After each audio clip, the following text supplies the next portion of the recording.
Hi, I'm Libby Wagner, and this is One Small Thing. Thanks for joining me each week to think about ways that we can increase our wholeheartedness and presence. Today, I want to start with a poem and just share one small thing that I think is important to me in terms of my practice around wholeheartedness and presence. And this particular poem is really written to honor the seasonality of things and especially um, change and also the natural world. And it's called Trust.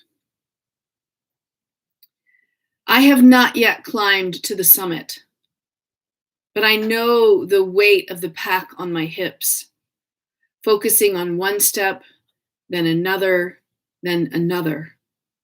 Counting them off in tens, leaning into the exhale and knowing my lungs will respond in kind. Even if every part of my body aches and the peak stays out of reach, I am cognizant of the tiniest line of pink on the distant horizon and the slow, slow graduation of light.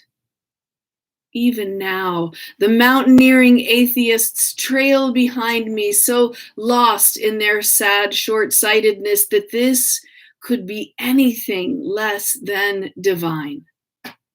Oh, you, daybreak on Mountain Peak, how could I do anything now except trust the unfolding of things?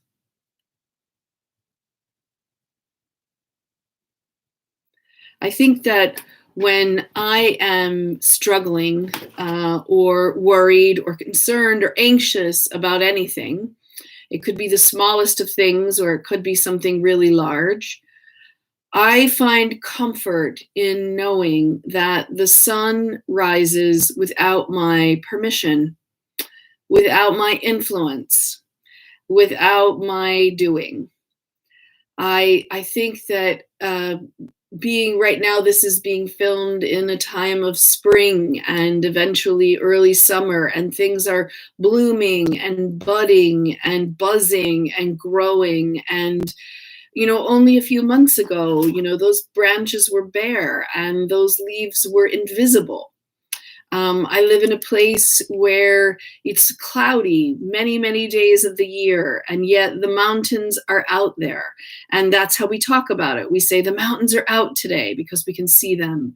And the poem is really about this idea that, even when I can't, get to some place, some summit, I trust that that tiniest line of pink on the distant horizon is the fact that today's a new day and today is a new opportunity, especially for a do-over if yesterday wasn't great.